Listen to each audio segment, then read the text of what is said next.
Xin chào mọi người nha. Hôm nay mẹ mình vắng nhà. Không, mẹ mình nếu mà mẹ mình vắng nhà thì không bao giờ có điện thoại được. Mọi người ơi, mẹ mình không quen mẹ mình nữa nên mình không biết nói lời gì. Cơm. Giờ các bạn ăn cơm chưa vậy? Để cơm nha. Mời các bạn ăn cơm nha. Hôm nay nhà mình ăn vịt nha, ăn vịt nướng. Sao không quay miệng của mẹ? Mình ăn vịt nướng này, vịt nướng ở đây nè. Đấy, mình ăn vịt nướng này là hôm nay mình quay một đoạn Mẹ ơi, tí ra sang nhà bạn Mai học nhá. Ăn đi. Ăn một tí. Gừng này, cái này là gừng rang. Này mắc ớt. Cái này tương ớt. Nhớ hôm nay con quả ăn lạnh nó không biết chứ. Quay mẹ mình nữa. Sẽ không nhìn thấy mình đâu. Hai con thấp mình hai con. Sao cái kéo đấy có sạch không? Có à, tôi đã cắt gì trên lớp đâu. Ôi dồi ôi mày giỏi ghê. Ăn còn nó một miếng, con phải cắt như thế không? Đây này, đây còn sạch hết. Này thu thu luôn nhá. Thu thu nhà mình. Đúng rồi, Su này không bán gì hết.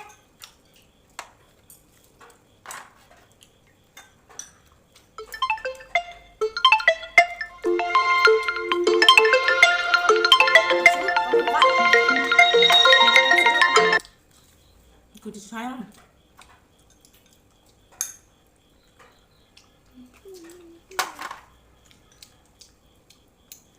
Trứng vào đây. Mời cả nhà ăn tối cùng nhà mình nha. Lâu lắm rồi mình chưa ăn vịt nướng. Cái quán này nướng cũng ngon, lâu lâu ăn bữa ngon nhé.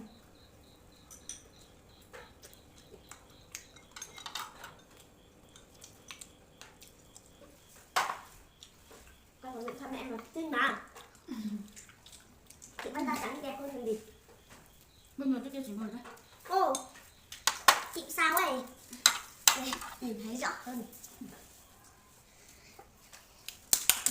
Đợi có mình. Hôm nay cho Vân mình lên sóng này.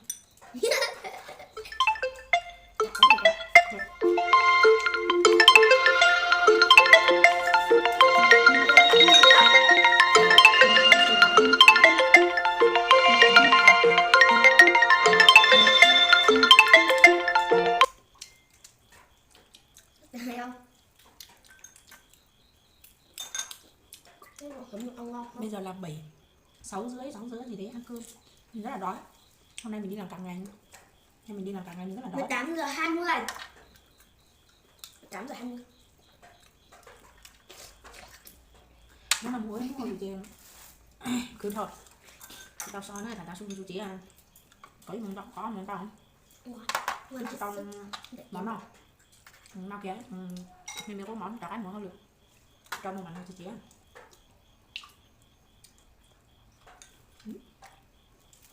Cho mình sâu quá. Vui cả nhau. Cái bây giờ hai người nữa nhá. Này thì sẽ không nhìn thấy, chỉ nhìn thấy ăn thôi.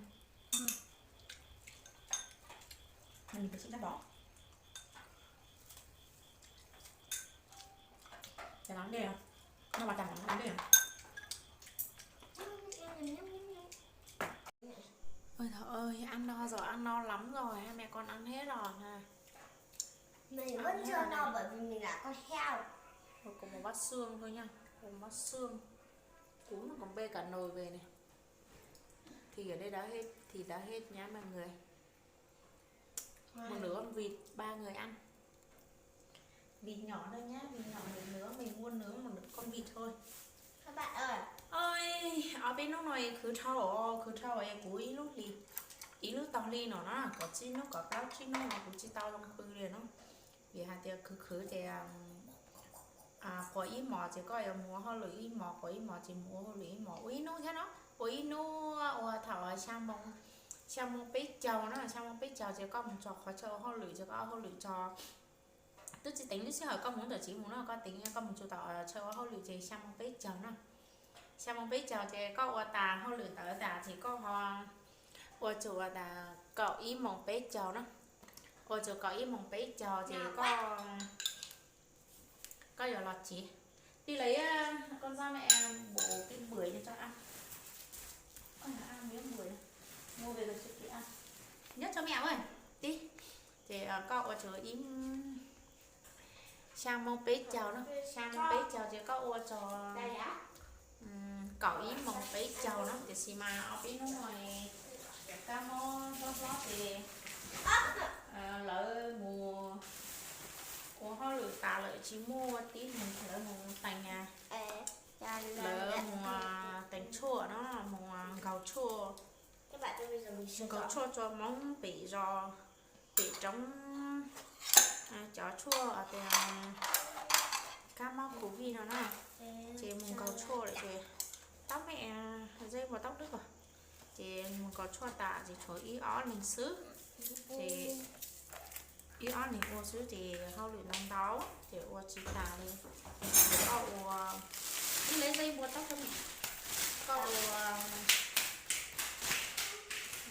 tả su có ô tả su chỉ có màu có thế để lái lụt để chị lấy túi chị thỉnh nha cho con thọ có màu này nó thì nú no thì cũng tả thì nó cũng màu nam mo nú thì cũng tú màu tỏ khó cho ho lự thì cũng tú bự cũng tú màu rõ tỏ thế của tỏ thì cũng bự tỏ thì cũng tú chỉ lấy lụt chế nè cũng tú chỉ lấy lụt chế thì nú no thì cũng nhớ nú thì cũng nhớ ý nú cũng tú chỉ lấy lụt nó sù thế tí chỉ lấy lụt nó sù thế thì chọn tu mà nó chỉ đặt đê chứ chỉ cho cá mùa ho lự nó cho cá lò lòng khấn giờ thì nó mò tàn thì cho cá mùa ho lự thì cho cá lò chế chứ nó thì nó mò cục tươi tỏ thì tạt thì nó ho lự chùa cậu óm mồng đá su thế đâu là cho chế nó mò tàn nó tí chỉ cửa su nó nhá tháo thì nhá chỉ thì tí chỉ cửa su nó thì nó kỹ khó phở chứ thì cho cá mùa chủ yếu mồng đâu thì cho cá mùa ho lự thì chí mồng tròn tu nó cũng mà chí mồng trâu mông nó cái này mẹ ở cái này để đâu đi trong tủ cái này nè cái nào đi trong tủ à cái đấy đi trong kia thì rửa thì của tí lò tròn nó chỉ trâu mông của thiết lấy lò nè trâu mông chỉ thiết lấy lò chỉ là trình dầu của ai tiện nhói đầu tí cái này để đâu ạ đầu tí bè mà lò nó thì chỉ là sự cả đây nữa vì đến tí của tôi chỉ lò chế một ít nỗi mọ chỉ lò chế thì của thế lò chế nó lò chế thì sáng sáng thì cứ trâu rồi thì theo một ít sáng ủ chi cho nó cho biết cho nhẹ tún nó tàn cho để khó nè bỏ của nó tàn đấy thì của lò chế lút chỉ nó để lúc chỉ nó cho là tiền biết cho nhẹ tún nó thì nó tàn thì dùng đàn đi thì dùng bự nữa cũng canh thao khó canh ngon nằm mà của số cho xí hơi của mua hao lựu món đuổi thì chỉ lái từ nó chỉ nành gọt láo xuống mong nó tà kỳ sang mong cho cá tròn nuốt tàu cá sang mong bé chồng thế gì đi tàu hao lựu tại vì lúc họ chơi của hao lựu thì thế thì chôn không xé rồi lấy thép bao đúng không chỉ lên đấy chỉ ý liền xem thì khứ đó khứ đi khó khứ sức thì khó khứ sức thì chỉ muốn nhà nhỏ chỉ nhận muốn nhà đi có họ lựa sát rồi là chỉ muốn nhà nhọc để nó nhà nó cam nó tao thì nó phải đi thì nó chỉ kiếm nhà trong cái chỉ muốn nhà nhá thì chỉ muốn nhà đi thì mẹ canh tôi ngồi lên mua đi cái làm gì thì chỉ muốn nhà dọc thì nó là chỉ trái lá ở đây là chọn nhẹ còn thì còn là lúc chỉ khó lá nó thì chỉ tao nhầm thì bên thì nó bên thì nhận tao thâu rồi thì xong nó khẩu vị chống thì cứ thiệt chỉ lấy nha mình tháo là tháo thì chỉ muốn nụ thì cũng ý là nó không lưu sữa đi cô chỉ lấy nha cho nó cô chỉ lấy nha chỉ có nó hiểu học thì nó đã có sẵn để sữa khử cầm gọc và nhà tiện đây nồi lùi chỗ lên tiếng cây nó giọt thì con này nhỏ thì cứ nhiên nó nhấp mò lắm cứ chỉ nó cũng của đốt cam nó đấy bỏ tại tầng đây giống cao sữa nó nhỏ thì tia của lúc trên mùa thì chỉ trong bạo đi nó bị trà trong từ của nãy trang điểm hay của nãy hát trong có hò thì chỉ cứ trang điểm hoặc chỉ cứ thì ô có bánh từ lúc trên mùa lợi trên là xong môi chứ là xong môi nó chỉ họ lựa cơ cậu chỉ lúc nào nó chỉ lái xù nó màu của sủa chỉ cậu chỉ tả lúa chỉ tả lúa thì lâu lúa gì lúc cậu linh đu thì cháu chỉ nó thì cậu linh đu nó nè ủa các tóc sọ tóc hò ya sọ gì đi wow con tắm chưa mẹ để cái này sữa con là đâu cả bữa hai năm nha mà của sủa cháu chỉ hỏi của sau cho bố đèn mình có hai quả bưởi cậu cho nó Thì cứ rõ chị tao Nhà mình có hai họ bọn nữa vậy. có mà chị sai chị chối xong á chị chối xong rồi chị ý lúc đi mua bị chồng nó là bây giờ chị cứ rủ cọp pin nó lại chị mới sai của sai nhá cũng cho lúc không mua là chị tớ chị lái vậy đó chị lái thì chị mà lái mà sợ chị lái thì nó sụt tao chỉ cầm con bự chạy có sợ chị tàu không được thì cứ xa xa thì xui xì thỏa lên nó sẽ chỉ phát soi vậy là cho nên là mình còn cho món tôi bị trong mình chỉ là chỉ lo đi con để chủ ôi là cho không liền một xí làm món là lối tao của không liền ăn chỉ là hai lần hả nên từ tụi bay cứ nhớ tới các bạn bay được tụi bay thọ bay nhớ phải khi có được cái con này ăn chơi tụi nhổ nhớ được cứ đông quá vậy anh tao có một thùng thòng bay ngoài cái chút tụi tụi tôi ấy tụi sói tụi bay nè xó thì tao giờ cái chút liên khai là do mà tao được con đó do tụi chút tụi này ta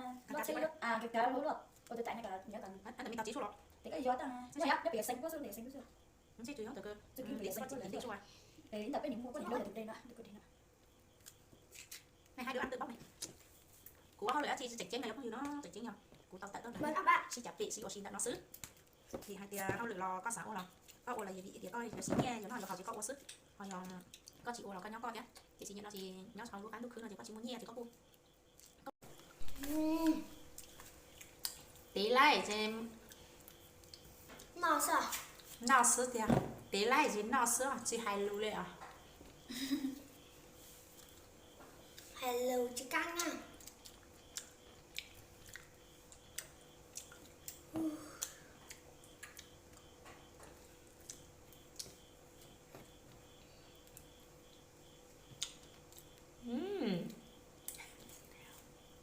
nó thì tập lấy cho chả chịu muốn chỉ có với da vàng ngon hơn đấy Mẹ ơi con xem ở trong TikTok ăn ăn bữa chua là sẽ sạch răng. thế có ăn bữa trôi đi Ta ăn nè. Mới tội là làm được một cái mũ này rồi. Mũ ngày mai đi mang đi học. Hơi ngại lắm. Chị Xuân, ngày mai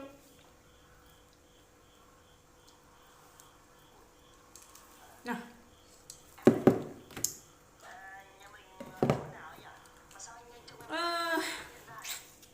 chỉ nên là đi nhiều cho linh tiếng cái cháu không như cho linh cho tôi đi cái tôi cũng có sao thì lỗi từ tin này nhá sợ cá nước khứ này giờ chuẩn luôn chuẩn gây đau luôn điện nó là cá cỡ thì chỉ bự là cho dù cỡ thì chỉ mà cứ chắp là thế chỉ bố cá hay đi chả này nó chỉ cú cá bự cú cho dù đây khó rồi thì nhiều xía tôi tiếc khó nhiều chỉ muốn nhầm thì nung về xí mà sao tao ấy lúc chỉ nhau là cứ chia cứ tươi sao tao ấy đã nha cứ lo một con số đàn số giò mỗi nhiều lúc đàn lúc giò trăm đồng đàn đầu giò vị dùng cho cái bạn mây xí nữa anh đi chọn tôi nữa mình nhau tạo cái anh đi bỏ cái đi bán chia sẻ thì mi ba cái phong gì cho nên cho từ mi ba sai thì ăn lúc nào gì chỉ tao bao cho kiểu một khứ nhiều từ xe nó nên cho luôn cho đại tài sư thảo của lục của tứ trong đời khác chỉ tao bao sáng đâu nhiều ý lành sư chị nhiều bao ý lên nào xứ thì xin nhận nó tiếng một ý luôn trong đời nó nữa ý luôn trong đời nó chỉ tiền trong vua xứ nữa thì cũng tôi mới nhỏ mỏng vua mẹ ơi bóc của con. ăn đi bóc như thế bóc bên kia bóc trở lại bên này bên này Úi trời ơi. bóc từ bên chỗ này ra này tiền ý tưởng đó nó chỉ chú ý tưởng nhá chỉ tỏ tủ chạy tề xưa nó cứ chắp là Ở trong nhà này chính là con heo nhất. có thờ trên nọ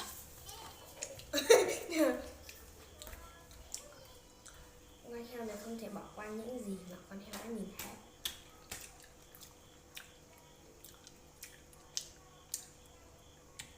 lòng đấy em nhận chồng em mình nhỏ con chồng một con lưng đau quá đau lưng quá Mẹ ơi mà con no lắm nhưng tự nhiên con không no. đi sai nên cho phong như sai bọn chín chú nha.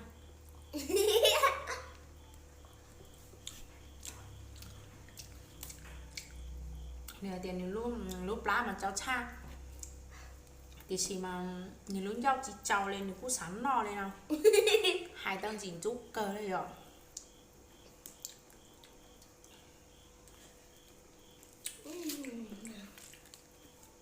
Căng kiang.